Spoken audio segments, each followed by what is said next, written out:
So hello and welcome to the 27th episode of the Century 21 Heritage Group podcast. I'm Linas Kilius. I'm joined by my co-host, Eryn Richardson. We're both brokers, business partners, and own and manage Century 21 Heritage Group. Eryn, how's it going? Going good. Really excited today. Ryan is with us and known Ryan for quite a few years. So it's going to be a nice laid back conversation, I'm sure. Right. Yeah. So our special guest today, as Aaron's already alluded to, is Ryan Davies. He's a sales rep with us working out of our Newmarket office. Myself and Eryn have always been impressed with Ryan's work ethic, as well as finding that special balance between work and life, which a lot of realtors really struggle with. Hey, Eryn? Yeah, no, family life. I remember once, and I don't know if you remember this, Ryan, we were having a conversation. I was on selling on a team that I was one of the partners with. And we took the local newspaper back when we took out ads in newspapers. And we went through the newspaper and it was like divorce, divorce, divorce, divorce, divorce of all the real estate agents with ads. And it's like, I don't know if you guys noticed this, but marriages don't seem to last with real estate agents because there is a tough balance between real. So we made a commitment to make sure that didn't affect us, and it hasn't, which is nice. Yeah, no, I mean, it can be tough, right? It can be tough on people's personal lives. I've seen it countless times where this industry, especially when you get busy, right, and you start to make money and become a successful realtor, that it just does take over your life. And there's that thought that you have to be on call 24/7, and you got to miss those dance recitals, those sports games for your kids, that date night with a wife. I've seen it plenty of times. I've experienced it myself too, right? And having those boundaries in place is very important because at the end of the day, money's great, but you want to make sure you're living a life that is also fulfilling too. So, Ryan, let's just start with your backstory. I'd always love to see how people got into real estate because it's very rare, I find, that someone comes out of high school and goes right into real estate. So what was your journey like? How did You want to go to high school? Yeah. I think people have a hard time trusting anybody who's younger to sell their home the most important asset. But yeah, I got into real estate. It's coming up in my 13th year. I went to school for kinesiology, Bachelor of Science, and I was in college before that. Started out in disability management. I was a case manager. I did ergonomic assessments, functional demands analysis. Really enjoyed it for the first little bit.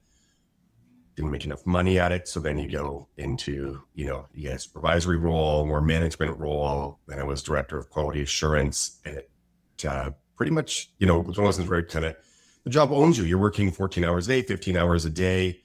And there wasn't a term for it then, but I quiet quit. It was one of those things where I wanted work-life balance. So I'm going to work, pay me for 8 hours a day and work for 8 hours a day. It's just not the case. I was let go within about 2 months. And that was kind of the plan. To then go into real estate. I knew Eryn for years before that. And one of my very good friends, Richard Gibb and Mark Sador, who are also still with Heritage Group, were on a team together.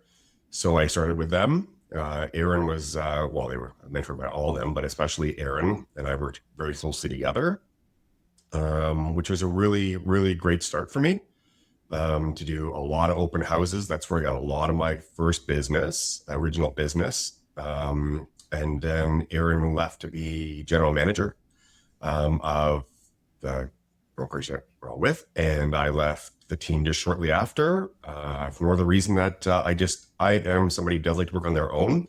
I'm in my home office here. I work better this way than going into an office with a team every day. I am starting to realize now that I do need some help. I don't want to be a member of a team or necessarily have a team, that I need an assistant. I think I'm pretty good at the work-life balance, which is why I'm here today, on an annual basis. I'm very good on the week at the work-life balance. I definitely take time for family. We take vacations. I go to Algonquin Park and I'm totally off grid. But if I'm honest, one of the things I struggle with is work-life balance on a week-to-week or maybe month-to-month basis. And that's where I need to delegate a bit more to be able to have more of that on a week-to-week, month-to-month basis. So on an annual basis, I know that I'm very good at that. Always take time for family. Always take time for myself. But it's always tough. And it's always a battle, no matter what, especially if you're busy.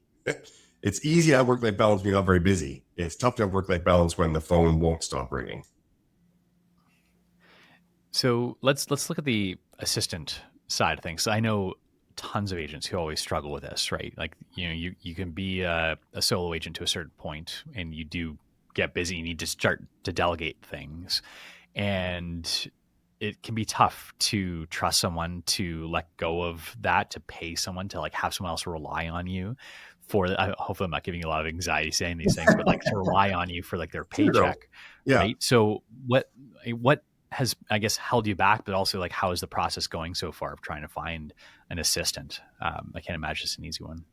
It's not an easy one right now. Well, so I started off with, thinking about what can I offload?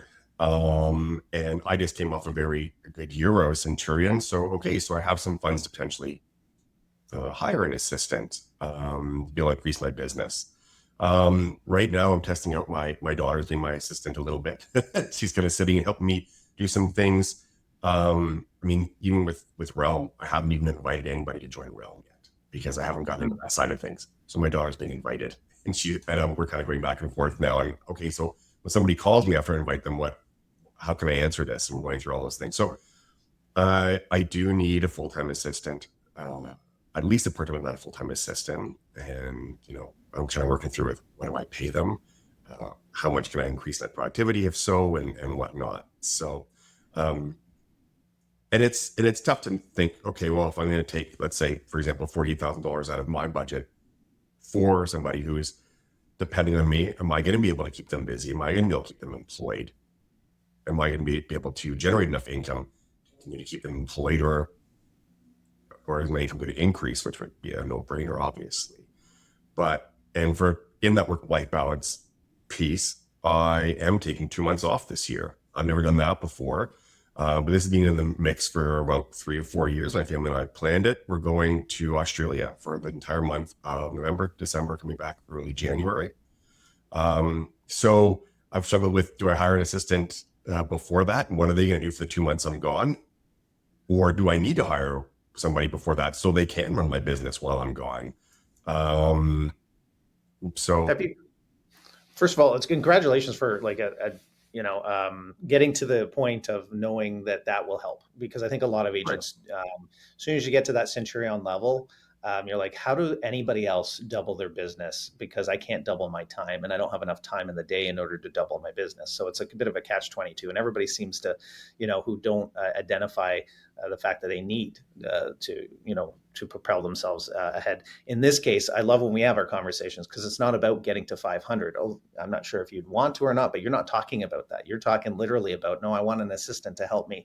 Yeah, I increase my business a little to afford the assistant, but you're just looking for more of, again, work-life balance. So your motivations have always been to live the dream of, not being rushed every month to different appointments, and having to say no to things with the family and stuff. So I just want to applaud you for that. Have you considered? I'm just curious, because there's licensed assistants and there's unlicensed assistants. Have you considered a licensed assistant, or is it just an unlicensed that you're looking for?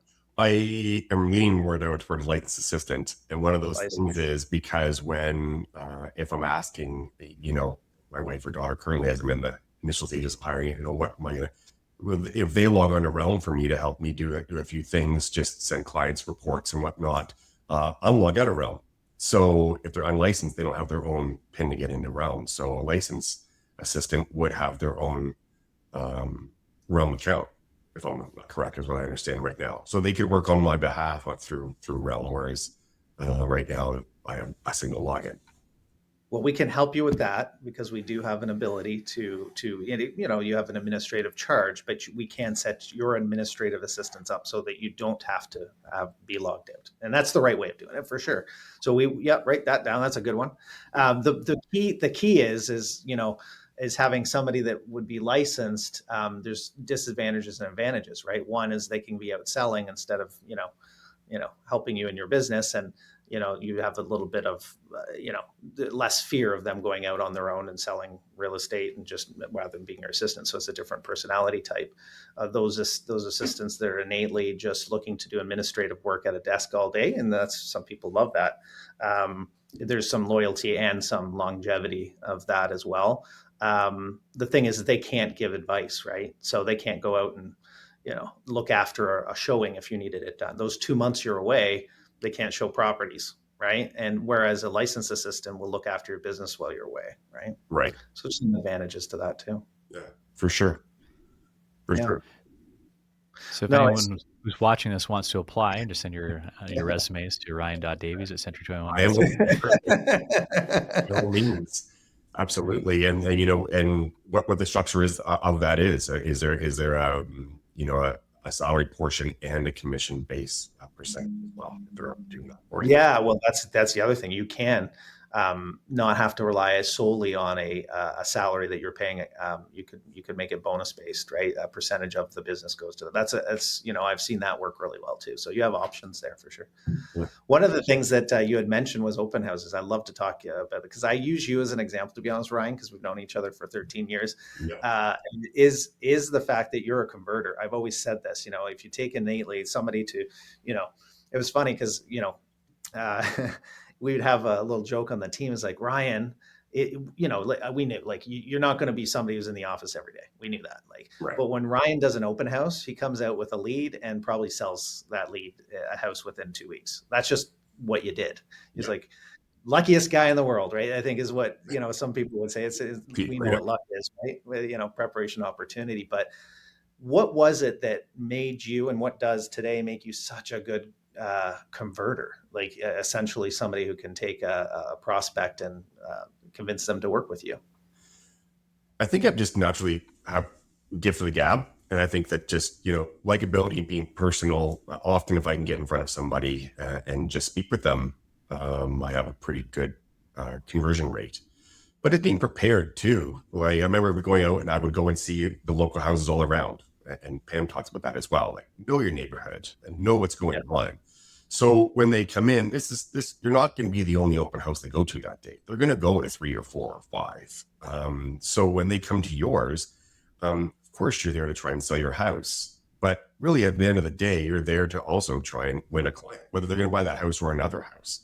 So know the other homes. And, as you're walking around with them, how do you like this? How do you like that? You talking to the home, you're reading what they're putting down. Some people want you to just back off, and you just really do back off. Other people want all the information in the world. And I often prepare packages for them as well. Like, here are some other homes in the area. I do feel that this is the best house. You're there to represent your client at the end of the day. You do want to try and sell a home that you're showing. But if it's clear that this isn't the home for them, have a package of here are 5 other homes in the area. There are some other open houses today in the area. I suggest you go to them. But here are some that are going open houses.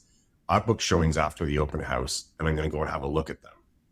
And if I don't have anybody coming to look at them with me, I will cancel them at 3:45 for a 4 o'clock or 4:30 appointment, which may not be the nicest thing to do to sellers, but I potentially had clients to take through their home with them. And I think that's it. They want somebody who's personal, somebody who they can trust, but they also want somebody with local knowledge and off the top of their head, not somebody who says, "Oh, well, I'll go back and I'll look that up for you. We'll get back to you later." They're gone. So really sell them while you're there and offer them out. And once you've taken them out, whether it's to see a home or they have something in their hand from you that is of value that wasn't where you were at, well, he's looking out for me. Yes, he's there to sell that house. But when I wasn't interested in that house, he immediately told me what else was available. He knows the area well. Who am I going to call? I might as well call him, unless they already have another agent. And that's the case often. I find that more and more now, actually, at open houses. People come in already with an agent. And that's why. How much does confidence come into it? Because I've always seen you as a confident. If somebody asked me why is Ryan so successful with open houses, those were all good things, by the way. But out of my mouth would be Ryan has this confidence about him. How much does that play into sales in general? I would say pretty heavily. I think most successful salespeople are pretty confident. Part of that confidence though is knowing your product, right? So you can be confident when you know what you're doing. So people who go to an open house that aren't prepared, it's hard to have that confidence. I think I do have just a natural confidence in most things that I do. But I think when you know your business, it shows in your confidence. You know you can help them. You're the basically you have to believe that you're the best realtor for the job. And if you don't, maybe you're not. So know your business, and at the end of the day, you're there to help people find a home, but you're selling yourself. So know your business and be confident in that business so that you can then project that confidence out. Mm-hmm.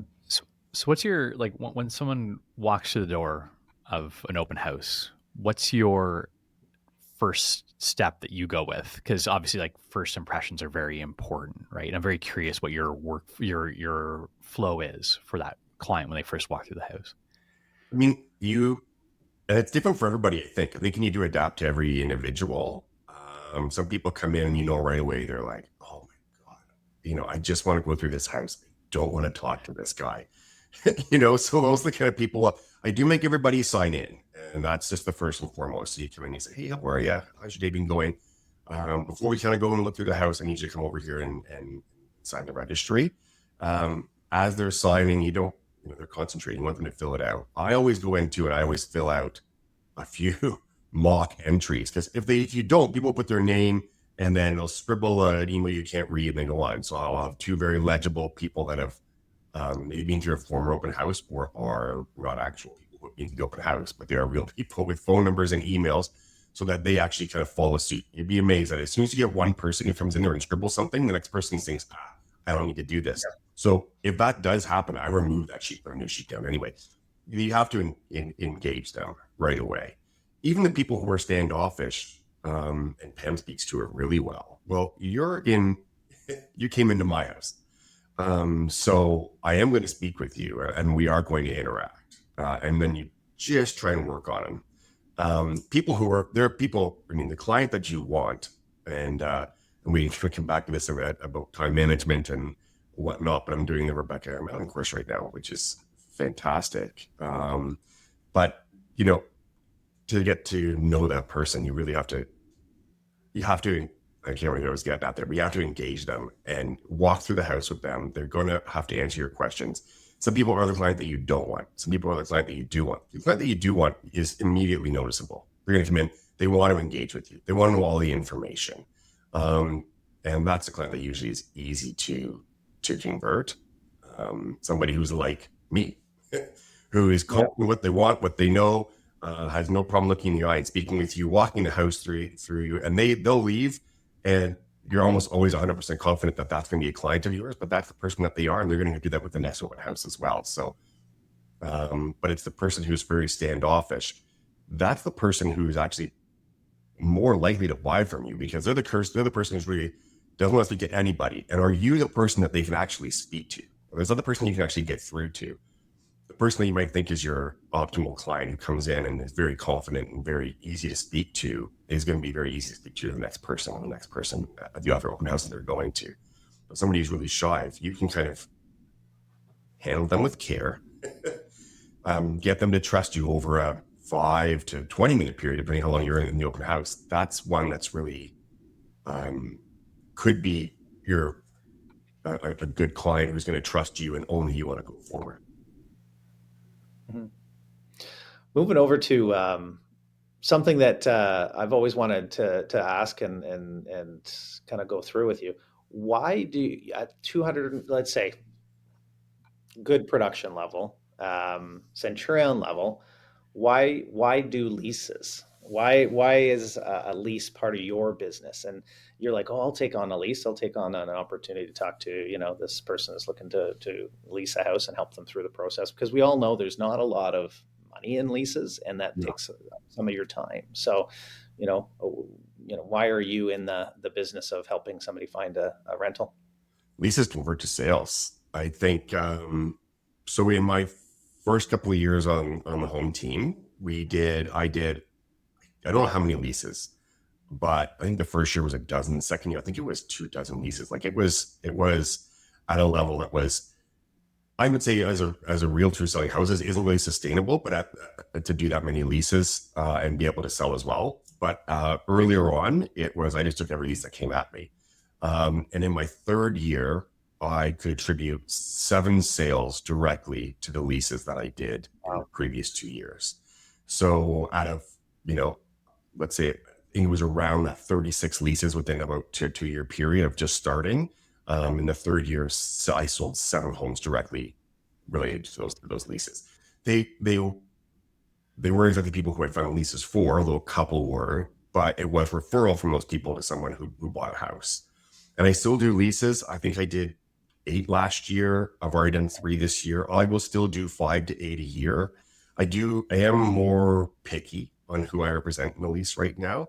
And it's not about the outcome of that lease. It's the person. Is this person, are they put together? Do they have all of their things in their ducks in a row? Are they responsive? Are they communicative? I'm not chasing somebody to help them find a lease. But are they the kind of person who is going to refer me in the future or use me in the future as well? So are they an outgoing person who knows so many people and they're going to sing your praises out? Great. Whether that person has good credit or not, I'll do my best to get them a lease. And really, even when I do pop buys, whether it's pumpkins for Halloween or whatnot, I include my lease people. Doesn't matter how much they made you, but they're your champions, right? So really so that's what lease people turn into is really your champions, people who refer you. And I just finished one yesterday, actually. Just got a lease in Keswick. Really nice one on Lake Drive in Keswick. But yeah, I think leases are important, and I think every realtor should do leases. Pick your people appropriately so that you're not wasting your time, and make it clear to that lease that I do this to build relationships. My business is selling homes. That's how I provide for my family, and that's what I do for a living. This does not pay the bills, but I'm here to establish a relationship with you and do my best for you. Stay in touch. Hopefully you refer me, and when you're ready to buy, I'm here for you. And that really is if not the first, at least the second or third conversation you have with that person about what you're doing and how you're helping. So I know you're saying a lot of those leases end up referring buyer clients to you. Do you have anything in place to try and convert them into first-time home buyers down the road as well? Or is it just like a slow process for you? They're on my newsletter right away. So I will remind them that, if, depending on my CRM, I set that up whether I can contact them every quarter or 6 months by the person. They still get my monthly newsletter, but I'm making direct contact every quarter, usually to see where they're at, what they're doing. And if they're getting closer to a financial situation where they can buy, then I have my processes where I send them my list of mortgage brokers. They're all good, but if I go from top to bottom. And I do really like to recommend George from Centum, who's fantastic, out of our Newmarket office. But I have a member from every bank as well. I'm close with someone from each bank. So if you're already bank at TD, well, I do strongly suggest that you go as a mortgage broker, even though I use a broker from TD because I've always been with TD. But you can be comfortable in that this is somebody from your bank, or find a mortgage broker. Go with someone from your bank first, use a mortgage broker second. Try and get them pre-approved, even if they're a couple years away from buying. I know George gives, one of the reasons I always recommend George is that I'll tell somebody who might think that they're a few years away from buying, well, go and talk to a mortgage broker. See what you're currently approved for. You may be surprised. And even if you are approved, maybe that's not something that you want to be able to afford. But okay, well, what do you need to do? Do you need to get, if you wouldn't get a mortgage right now, it's because of your credit. Oh, wow, we didn't even know that. Well, let's get your credit score up. What do you need to do that? Well, George will say, get a couple of credit cards, start using them, pay them off. So you can kind of coach them through that process. And once you've done that with them, who else are they going to use to buy their first home? But staying in touch. One of our non-negotiables when we had the team that you were part of, Ryan, was the newsletter. And you brought that up, and you continue to send a newsletter. And just to clarify, that's a physical newsletter, not an email newsletter, is it? I do both. They get the physical newsletter. Not everybody likes the whole, Happy Canada Day, Merry Christmas Eve. So depending on the client, that's a connection that you will or won't make. But no, all my clients, even if you've done a lease with me, anybody gets a physical copy. I'm around 200, I think, on physical copies per month that I send out. And then I've got another, I'm going to top of my head, about 400 who get that email as well. So you always get the email. If people unsubscribe to the email, and had 25 unsubscribes in the past year. I mean, they're still getting the physical contact if they are on the physical newsletter in the mail. That's a great point of contact without letting them know that they unsubscribed. And how much of your business would you contribute to that staying in touch system? I mean, I stay in touch, with Popeyes and as well. Purely from that one, I would say 10. If I wasn't doing the Popeyes, it would probably be 50%. But I am actively engaged in contact everybody per quarter, if not per month, on my own, just to check in or whatnot. So I just think it's fantastic that we're having this conversation. I didn't know you continued to do the newsletter, which is great. But I always find that when the physical newsletter goes out, the Popeyes go out, the phone calls go out, you're always touching base with different things. You're going to get a certain percent back in terms of business, and you're a Centurion producer and living the life. Like, I think you've got a great foundational business plan set up. And I think every year, and even in a down year, remember last year was one of the toughest years in real estate for any real estate agent. 76% of the board didn't sell a house. So for you to be a Centurion throughout that type of year, it's just paramount to your business and to your system that you've set up. It's amazing. Yeah, it's a high touch point system. But I don't advertise, and that's why I can spend. I mean, I do. I have a side of my curling club because I'm there and I'm relating with people. They're there. They know me there. I don't think it makes a lot of sense to put up an advertisement in an arena where you're never there. You don't know the people there. It's one thing if you have a team and you're trying to generate leads for them, but I'm just generating leads for myself, and so I don't advertise. And I don't follow up on cold leads necessarily and go over what a cold lead and a warm lead is, but it's all referral basis. So when somebody's coming to me, they've been referred by somebody else or somebody who knows me, somebody who's worked with me. And my conversion rate on that is, I don't know, but it's over 50% on people that come to me, or even if I don't know them, they're referred by somebody. And usually, even if I'm competing with two other realtors, which a lot of people do get, 3 realtors, I've come with a very warm entry. As much as you're a great converter and you're converting at open houses and everything, have you done an analysis to see the percentage that is people you know and people you don't know? Do you know where that sits? Let's see, for a year like last year. Yeah, in general, it's I would say it's about 50% of people that I know, and the other 50%, I bet half of that are people, if not more, are people who are referred to me. But there's a direct line of contact with someone. So yeah, and I should have quantified that. It should really be the people that you know have referred you people, so it came from the people you know. Yeah, and I would say that's about 80 to 90% of my business. Okay, yeah, it used to be less. I used to convert more open houses. Open houses are less of a thing now. You're lucky to get 3 or 4 people through your open house right now. That's going to change. I think when we get into a seller's market, that always changes. And I've been saying lately, people have said, do you like a buyer's market or a seller's market better? And I say, well, I like a seller's market better because buyers buy in seller's markets. It's in the buyer's market and buyers aren't buying right now.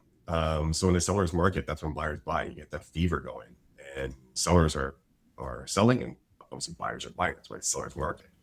I think it's crazy that buyers aren't really stepping in right now. I think there are a lot of buyers are waiting for the bottom. We may be in it, we may not be in it. It's tough to time that absolute bottom. But when it turns, and I think we're close. That's just my take. No one knows, but yeah. Mm-hmm. I mean, you chatted about it very briefly.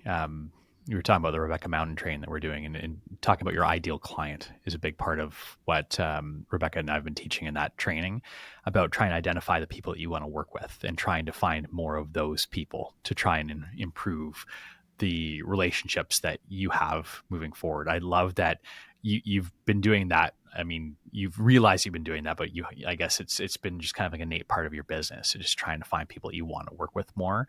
Right. And I feel like that's probably helped a lot with being able to find that work-life balance, just like picking and choosing, right? Like you mentioned with the leases, you're like, okay, there's only certain people that I want to take leases for potentially, right? And you pick and choose a little bit more than you used to.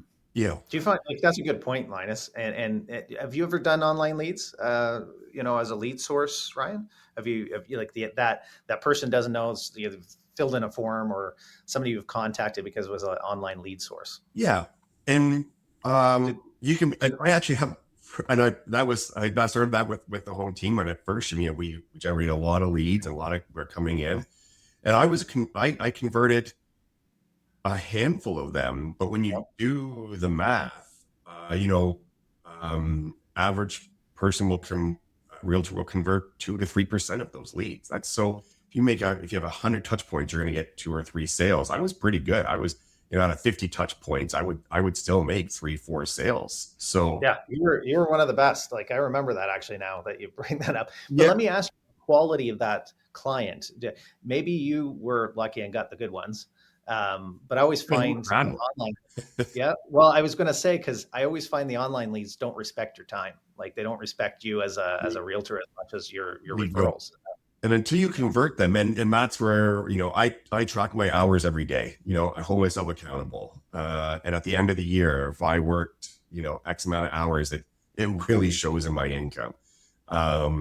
Working smart is one thing, but when you look at all the hours you spent on, let's say out of 50 leads I converted 3 or 4 of them. Well, that's a pretty high percentage, but I realized very quickly that I couldn't run a business that way, because over the 50 people, 46 that didn't, convert, 20 of them didn't return my calls right away, and that was fine. But the other 24, I did quite a bit of work for to then not make a sale. I'm dedicating 12 hours to this person and 20 hours to that person, and I didn't sell them a house. So the total amount of hours over those 50 people to convert 4 was not sustainable.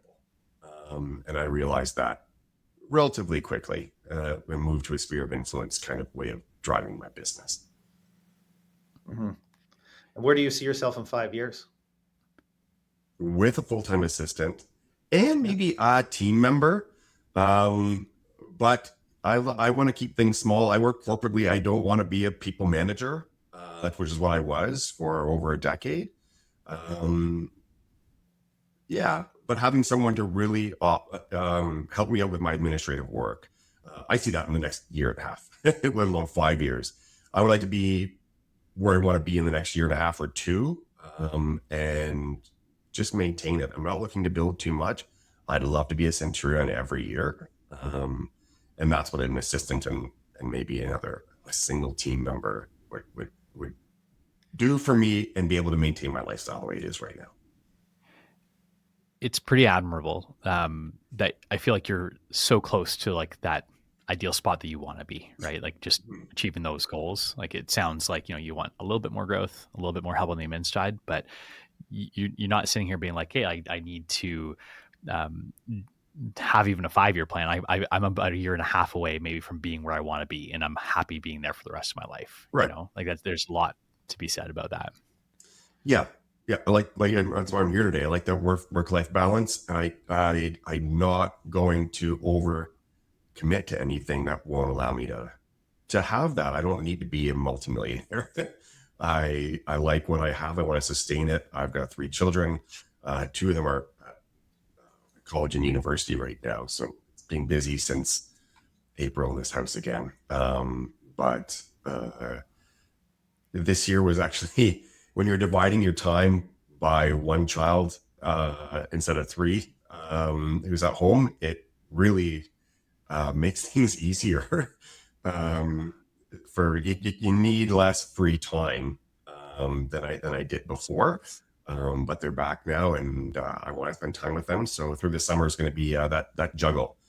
But we're all kind of looking forward to our big vacation, and the older 2 are coming. So we're going to Australia for 2 months. It's my wife and I, and our youngest, who's 9. And then the other 2 are going to be flown out for Christmas for 2 weeks to join us in Australia. So that'll be great. Yeah. I'm jealous. You better send us some postcards. Yeah. From down there. That's part of my marketing plan too. When I go there, I'm going to buy a book. People will be getting postcards from Australia from me. living the Okay. dream. But I'll be back in January. Yeah. They still do postcards, eh? That's still something. Yeah. Talk about a great note card though, right? From Australia to Totally. get like one in the mail. Like that's amazing. Like I was half joking, was asked for a postcard. Like, no, I've thought about this. This is going to my marketing strategy. Yeah. Even when I'm away, I'm still thinking about you. I've got, follow my assistant or whatnot while I'm gone. Here's my backup. Always there for you. What about 10 years? Where are you taking into, I would say retirement or slowing down on things? What's your 10-year plan? Have you thought of that? Yeah. I'm 47. I would like to retire by 60. So in 10 years from now, and I'm not somebody who, you hear a lot of realtors saying, or actually even just general public thinks this too. Oh, you're in a perfect job where you can, like just work part-time, near the end of your career. I totally disagree. I think it's one of these things where you're in or you're not. You know what's going on, or you kind of know what's going on. So when I retire, it will be a hard stop. And it doesn't mean that I can't refer people off. If I keep my license to kind of keep getting referrals for a couple of years, that I have a realtor that I refer off to, That's a good idea. is one thing. But I think once I retire or decide to slow down, I'll be done. And are you going to be on a beach somewhere or up in No. a cabin in the woods? My wife's a beach person. I'm a cabin in the woods, so it'll be Oh no. it'll be a combo. Yeah, my Nice. wife. We will spend more time in England at that point in time, months a year. But no, I'm not a beach guy. I'm a cabin and fishing boat guy. So yeah. So you just gotta find a cabin in the woods by a beach, and then everyone's happy, right? Yeah. I'm a big ropeback camping guy, so as long as I can do that, and I think I'll be able to do that into my 70s, where I'll be portaging, and I whenever he says, where's your cottage? I say, I'll go park. So that's what, and I take people to my cottage, and they're like $5,000 a year in property taxes. I know I'm not getting equity, but yeah, I really love that. And curling, you're going to continue curling into your retirement. And yeah. I hope my knee holds out that I can still curl the way I do, but I'll go to a stage if I need to. Curling's a huge part of my life. I was a lucky player until I was 32, 33. Broke my collarbone in summer hockey, and said I'm just going to curl for a year, take a year off, and I've never looked back. I love it. And Eryn and I curled together for 3 years, maybe 4. Maybe 4. Well, we were, Wednesday League 2, and a number of. You got me into it, right? You're the reason why I started, and I haven't looked back either. I got my brother into it. He loves it. I think he's going to be more passionate about it than even I. He's just like, oh, we got to curl twice a week this year. And I'm like, oh, I don't know if I can do twice a week, but he's all excited too. So it's infectious, right? It is. And I think it is one of those things where, like anything, golf. People who go out and golf one day a week, you'll get better. Go and golf 2 days a week. Watch your game go. And curling's just like that as well. When you really get into it, seasonal Scottish sport. So there's a lot of parallels to golf. And 2 days a week I think it's essential to really kind of to find your groove. Yeah. I was curling in a charity tournament with a couple of the realtors at the office, and we're not the greatest curlers, but speaking of curlers with sticks, we came up against a team that they must have been in their like late 80s, and they all had their sticks out, and we're like, okay, this is the one we got. We'll crush these guys. I couldn't believe how good they were. They scored in the first 3 ends so many that like it ran out of scoring spaces on the board. we were like, are these guys on performance enhancing drugs? Like, what's going on here? These like 90-year-old guys just absolutely smoking us. So, if you ever have to go to the stick, Ryan, like I'm confident you'll be able to take a few people still. I'll dedicate the private practicing of that thing for sure. It'll be important to me as well. So that's my, and oddly enough, it's my escape and my work-life balance that I do that 2 or 3 times a week. I curl my father as well, which is wonderful.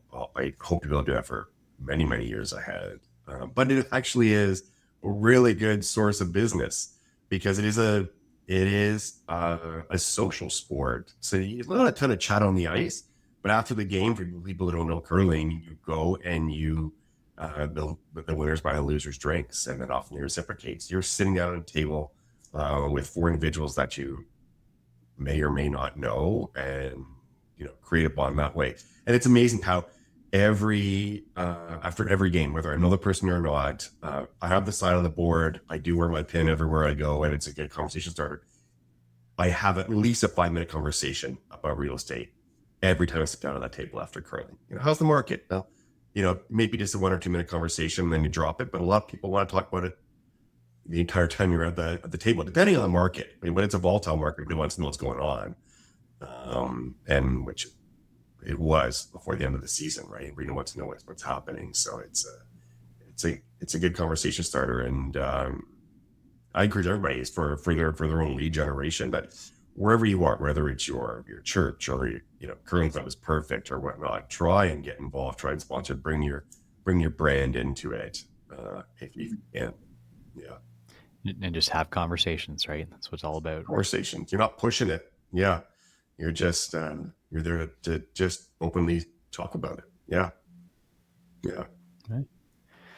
Well, Ryan, thank you so much for coming on the show this week. It's been a pleasure. Love the conversations we had.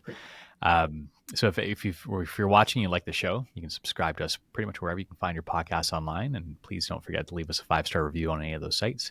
You can check out our website at c21hg.com/podcast. All the information and past shows can be found there. Eryn, Ryan, thanks again for hanging out today. Thanks for watching, and have a great week. Awesome. Thanks, Linas. Thanks, guys. Bye, Eryn.